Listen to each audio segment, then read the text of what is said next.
Hello, world. What is up? Welcome to Build. I'm your host, Matt Forte. We're here live at the Build studio in New York City. Our next guest, man, is a hell of an actor. You've seen him all over the place. This dude most recently maybe in Hold the Dark as well. You may have seen him in Flight, The Departed, 13 Hours. He's a busy dude. And today, his latest movie, The Standoff at Sparrow Creek, can be seen right now. It's playing in select theaters as well as available on VOD, and you should watch it. Here to tell us all about it, the great James Badge Dale is in the building. How about that, everybody? We excited? Badge is here. We're going to bring him out in just a moment, but before we do, I believe we have the trailer for the flick. So let's go ahead and run that clip.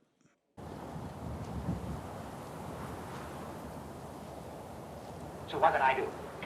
I sent a tow car over to your garage this afternoon, and they jacked up that burned-out truck of yours. And what did they find?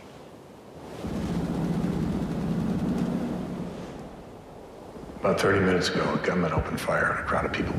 It was a cop's funeral, a cop in a casket, cop in attendance. He got away. Who? Shooter got away. They're saying the shooter was a militiaman. Contact the other militias nearby. Tell them we didn't do it. Okay, so now the remaining cops and the inevitable military reinforcements are searching for us. We should get rid of anything that can link us to a shooting. One's missing. Who's got it? One of you did it. Do you have any idea what's going on out there? Do you get it? If we don't pin this on one person, this whole thing is going to turn into something that's not going to end. A lot of people are going to die. And you? How do we know it's not you? You're hiding something. What is it?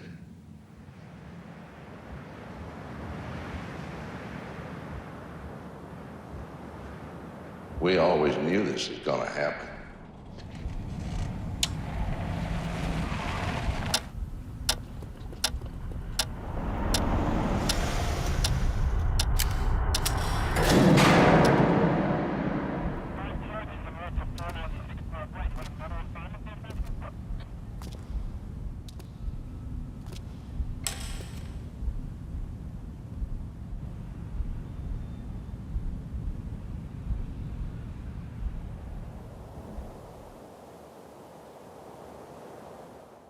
Oh, man, so good. Guys, ladies and gentlemen, make some noise. James Badge Dale's right over here. Come on, do it up. Let's go. Badge, man, how you doing? What's up, man? How are you? I'm doing all right, man. Welcome back to the show. Thanks so much for being here. Thanks for having me back. We're stoked to have you here. I got a chance, I was telling you backstage, man, I got a chance to see this film. I thought it was fantastic. I'm excited to talk to you about it. Before we dive in, how's life? How's Badge? How are you? How's the dog? Fill me in. Badge is good, man. The dog's all right, man. Yeah, dog's we well. were just talking. I was just in Tompkins Square Park with my dog, and I came back here, and he was like, "Dude, bring your dog." And I was like, "What do you mean?" He's like, "No, you can bring him up on stage." Yeah. Next time. Yeah, he's cool. He's only got one eyeball, so he's a little squirrely, and he can kind of fall off things. So Yeah, not to get too far into the dog conversation. Where'd the name? hard. Yeah, let's go. Yeah. Where'd the name come from for your dog? Did you name it after the fighter? Did you name him after Johnny Tapia. Johnny Yes. Tapia? Yeah. Yes, we were doing the Lone Ranger in Albuquerque, and I had this other dog, Roxy, and she needed a friend, and I went to the shelter, and there was this dog sitting in the last pen of the overflow room, and he just had his eyes removed, his left eye removed, so he had all these stitches hanging out, and he was a black lab American pit, and but he was just a happy dog, and Johnny Tapia was this fighter out of Albuquerque who had a I'm not going to go deep into it, but he had a very rough upbringing, and the happiest you ever saw him was in the ring. And this dog had that thing of he was like, no, all my baggage doesn't matter. I'm present right here with you right now.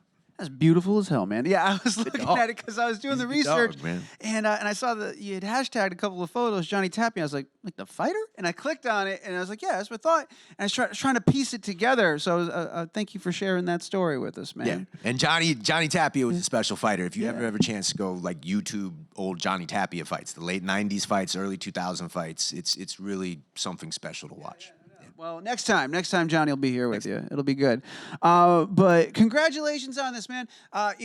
not only do I like it, critics are digging the film. I saw Rolling Stone put it in its top 10 movies to watch this month. So like people are recognizing, they're seeing it, they're having a good time with it. That's got to be a great feeling, man. You got to be feeling pretty good about that right now. People are responding to it in a great way. It's good. You know, filmmaking is a collaborative experience, and you know, I'm just so happy for Henry, our director, and for the rest of the cast and the crew. You know, we all worked hard on it, and you know, it's independent filmmaking, so it's you know, you never know when these things hit the light of day. But the beautiful thing about independent filmmaking is that when they do, they have their own life.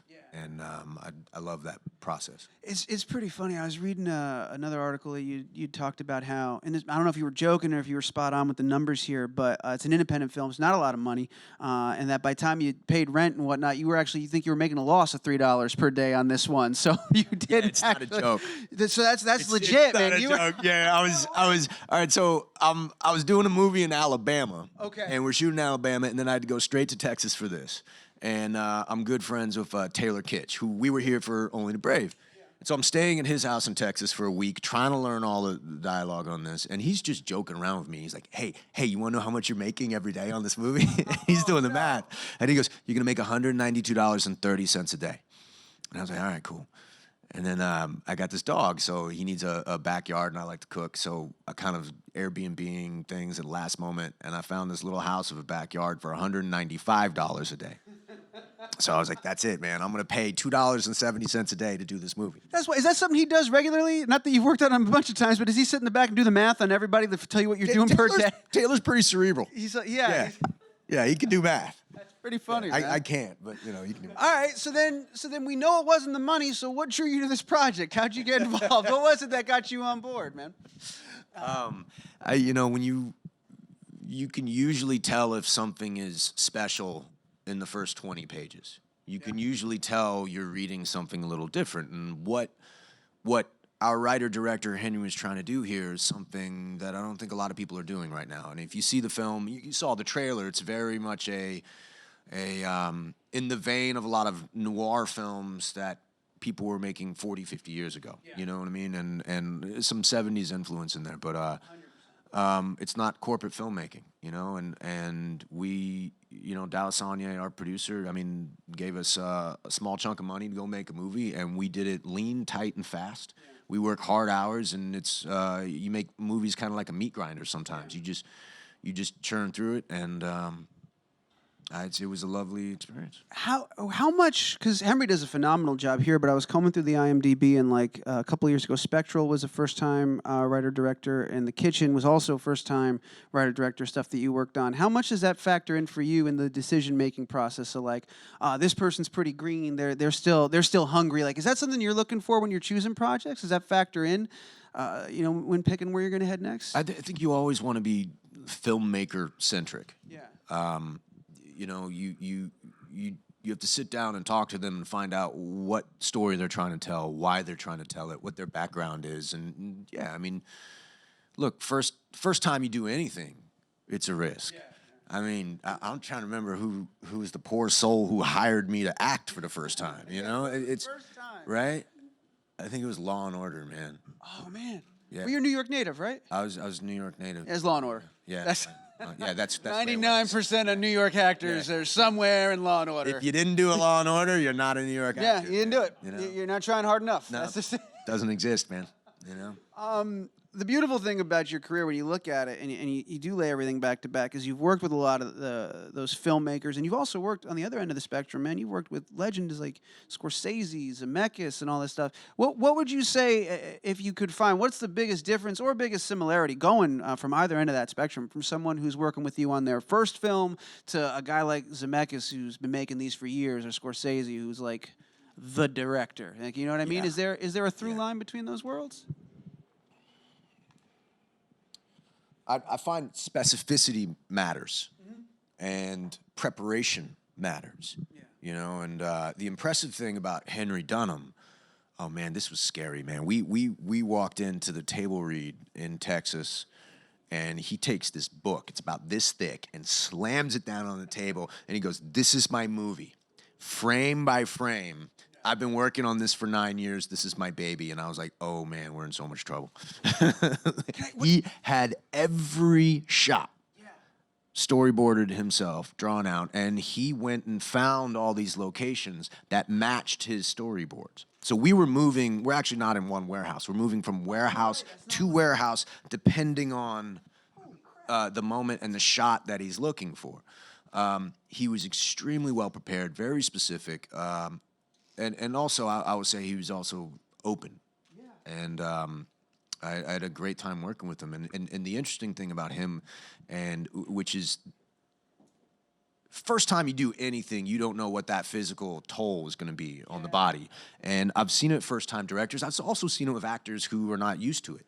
Like, there is a certain physical element to working 80 hours a week that it'll grind you down. And it's intense work. You have to be present all the time, and it's also a very social job. You're not just sitting alone in a room doing it yourself.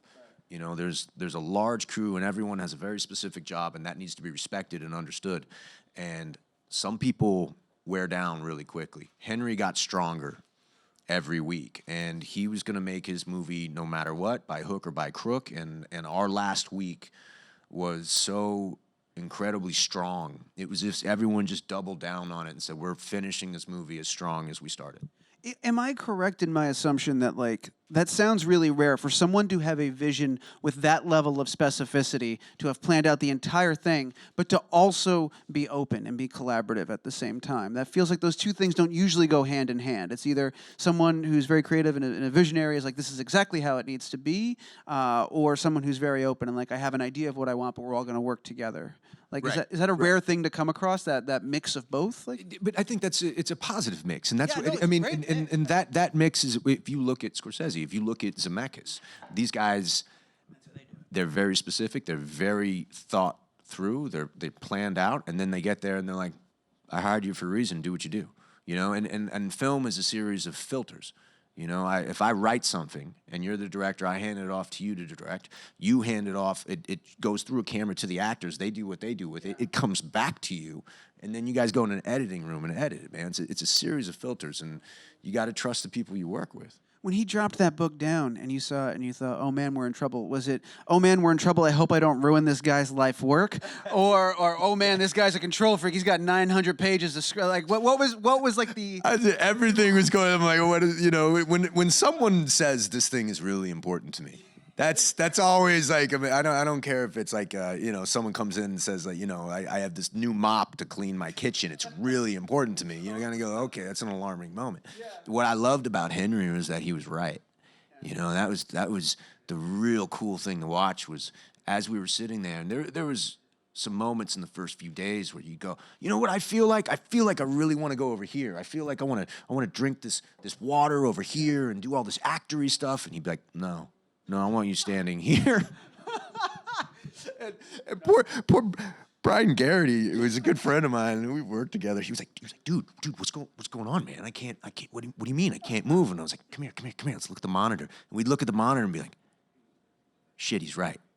If you move, you ruin that frame. And what he was doing was so specific visually that you actually really do need to stand right here and deliver this chunk of dialogue right here because of that light and because of this camera movement and because of the next shot. And oh man, it was so intricate and like his level of precision.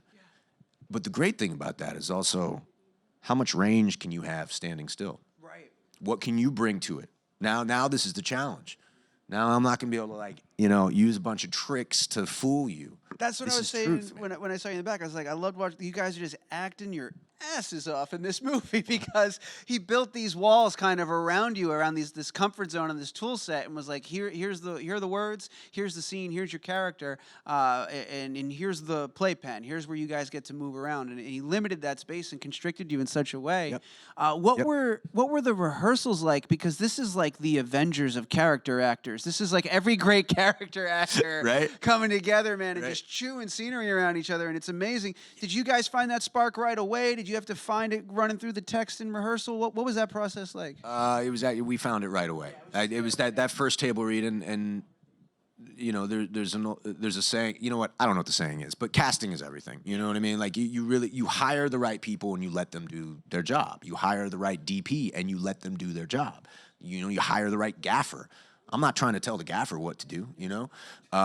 And you get in the room with those actors, man, I was like people are coming at a high level, and then like that's so much fun. That's so much fun to me, and like to be, you know, like I'm maybe off camera and I'm watching Gene Jones do some stuff, and you're just like, wow, that's so interesting. It's so interesting, and it brings the level up from every take. Yeah. You were you briefly mentioned earlier trying to run lines for this. Well, he was telling you how much money you weren't making, and not to open up old wounds, but just how. That's all good, man. Silly question. Like how do you usually do? You got a lot of great monologues in here. How's that usually go for you? Is that easy for you? Getting all that committed to memory, finding that character, and just running through it. Like do you have like a secret for that? Does that always just come naturally? I find dialogue hard to learn sometimes. So the way I was taught and the way I was trained was that I look at story first, character, and then as you continue, you have to be obsessive with your preparation. The words are the last thing you worry about. And if you've done your preparation, you'll notice the words will come. But this was a lot of dialogue, so there was a lot. This was more in the world of you had to do a lot of preparation. How is Henry in terms of when it came to sticking to the text and like precision there? Was it almost like doing Shakespeare? Like there's no need to deviate from this, or did he let you guys? That's what I'm saying. If you were where he needed you to be, you know, he was like, yeah, go for it. And we'd play, and you know, I like to play a little bit, but I always try to bring it back to what he wrote. And there would be moments where he'd be like, look, I really need this, that. And it's like, okay, we give you this, that. But other than that, I mean, we were playing. We were having a lot of fun. That's so cool. I mean, I'm just fascinated by like where he chose to like apply the constraints and where he let you guys kind of go free and whatnot. It's interesting, man. Right? Yeah. You've played a ton of different roles over the years, but something you commonly find yourself in is either a cop or an ex-cop. You're in Hightown. You're going to be a detective coming up. Yeah. Have you ever not taken a role because you're like, I don't want to be another cop? Like, is that something that's in the front of your mind at all, or are you just following the story? Like, I have to call a friend of mine and apologize to him because I didn't do something. I was like, I've just done too many cops in a row. No way. And then I turned around and I signed on for Hightown, so I owe someone an apology. Oh, that's messed up. Yeah, I know. I'm an asshole. I feel bad. But is that an external pressure that eventually you started feeling too? Because I'm not the first asshole to ask you that dumb question, but it's just something I saw coming up. I've noticed it, but it's been happening a lot lately. So we had 3 movies at Toronto, and Standoff was one of them. So I was a former cop in this one. Hold the Dark, I was a good cop, and then Donnybrook, I'm a bad cop, and then it was right after that. This guy was like, "Hey man, we were talking about doing this movie." And I was like, dude, I'm so copped out. Dude, I'm all copped up, I'm copped out, man. Do it. But you try to remind yourself that it's not the character. Yeah. You know, the character is a human being. You know that being a police officer is an occupation. You know, you have to think about it that way. And I know some police officers would look at that personally in their lives and say, no, see, this is who I am, and I understand that. And but I just try to look at it different. I just try to do films and characters that I find interesting. Doesn't matter what they do in their lives. It matters what this overall material is. Cool, man. To that end, we mentioned Hightown briefly. I mean, congratulations. That just got announced like a couple of days ago. But I think it's still pretty early in the process. So I don't know if there's anything you can say, but what got you excited about Hightown? You were like, oh, you know what? I know I just told my friend that I can't be a cop, but like, I got to do this. This sounds really interesting. This sounds cool to me. Right. Hightown really it has to deal with the opioid crisis, and it really has to do with the drug trade. And we centered on a small town in Cape Cod, and how that affects. There's kind of there's the party scene in Cape Cod, and then there's the blue collar fisherman side. And so and we're exploring a lot of different things, and I think it's a real fertile playground. So we'll start production in a few months and have some fun. Sweet, man. Did Taylor call you up and tell you how much money you're making or not making on that one too? Has he done the math yet? Taylor, I'm still waiting on that phone call, bro. We'll get to you in a second. We're going to turn it over. I've got at least a question from Twitter that we're going to just real quick before I read this out. I want to remind everybody, Standoff at Sparrow Creek, you can see it right now. It's on VOD today, but it's also in select theaters. I know in Yonkers it's at the Alamo. It's playing in New York. It's playing all over the place. If you go to your Instagram or the site, you can see where it's playing. Cinema Village, I think. Cinema Village, exactly. Yeah. So definitely, if you can see it in a theater, go see it in a theater. It's a really cool experience. But if it's not near you, watch it on VOD because it's a fantastic film. All right, now that said, we've got some questions. This one's coming to us from Twitter. Twitter user @solitude_am_I. Am I the oldest person in the world because I said underscore? I think. God damn, sorry. All right, Solitude am I. Can you just tell Badge I love him and wish him best with all his new projects coming up? Solitude am I loves you and wishes you the best on all your new projects coming up. Hashtag Build Series. Solitude underscore am I. Appreciate it. Solitude underscore am I. James appreciated it. We got another one coming to you at JC Wiltshire 74. For James Badge Dale, you continue to do such unique character-driven movies. Any plans to start producing, writing, directing, to keep doing films you want to do? I don't know if I read that right, but you got the gist of what they're asking. I think so. I'm sorry, Julie. I butchered that, but we can read it and he'll answer it. We'll be fine. I mean, I love what I do. I love acting. I love everything about it, and I enjoy doing it. There are other things I want to do in my life, and I don't want to let my one occupation define me as a person. But right now, I'm happy doing what I'm doing. I touched on this a little bit earlier. We talked about the differences between like first-time directors and the big dogs have you gotten to be around. But like you're breathing rare air to not have just been on a Scorsese set, but like a Zemeckis set or like even a McQueen set. Like when you're around those dudes, do you often think of like, man, I wonder what I could do if I was in that seat? Is it daunting? Is it inspiring to see someone at that level work? Oh, it's inspiring. Yeah. It's inspiring. I love watching filmmakers work. You know what I mean? And directing is a very specific thing. And look, I understand the production element, but there's pre-production, there's post-production, there's so many other elements that we don't get to see as actors. And you know, I mean, if you take the 3 movies, you know, that we did that was at Toronto, you know, you look at Standoff of Henry, very specific way of working. Hold the Dark, Jeremy Saulnier, who's one of my favorites, man. Very different way of working tonally. And then Tim Sutton with Donnybrook. Like a whole different way. And man, Tim Sutton is funny, man, because like it's his 3rd film, Donnybrook, and he had done Dark Knight and Memphis. Memphis, he worked with all musicians, and then Dark Knight, he worked with a lot of first-time actors. And then we were on set for the first time for Donnybrook, and he's like talking, and I was like, no, okay, I understand. And he goes, wait a minute. I don't have to talk to you about this stuff, do I? And I was like, no, you don't. No, we're good. And he goes, yeah, okay. I was doing that for me. Yeah, so the rest of the movie, he was like, yeah, you understand. Go fucking do it. You know what I mean? It's amazing. Thank you for your question. We've got one more. Thank heavens I don't have to read anything. This is an actual person in the room. We've given them a microphone and trusted them to talk. So let's go ahead. Last question right here on the mark. Come on down. Hi, you've done a lot of different roles, as Matt said. Which was the most difficult mentally as well as physically? For me, I suspect physically must have been the Pacific as Lecky. But I'm just curious what your response was. Yeah, the Pacific, thank you for bringing that up. You'd have to put that in a whole different category because that wasn't a normal job. I'll never work a job like that again. It was that special. It was that unique to all of us. It was 10 months long, and we were fully immersed into something, and I think it was for the right reasons. But that job took the biggest toll spiritually and physically. I ended up... well, let's not talk about where I ended up, but I'm here right now and I'm okay. But that was you hit the nail on the head, man. That was it. Yeah. Thank you. Yeah, thank you. Hey, thank you so much for that question. And thank you guys for being such an awesome audience. It's been a lot of fun. Yeah, thanks, guys. We're going to wrap things up. I'll remind everybody out there watching one last time the Standoff at Sparrow Creek. Go see it in a theater if you can, or check it out on VOD this weekend. If you're on the East Coast, you're about to get snowed in, you need a good movie to watch, this is the one, all right? One more time, dude, I hope you had a great time. It was so awesome having you here. Thank you so much. Guys, make some noise for Badge. James Badge Dale right here. Do it up.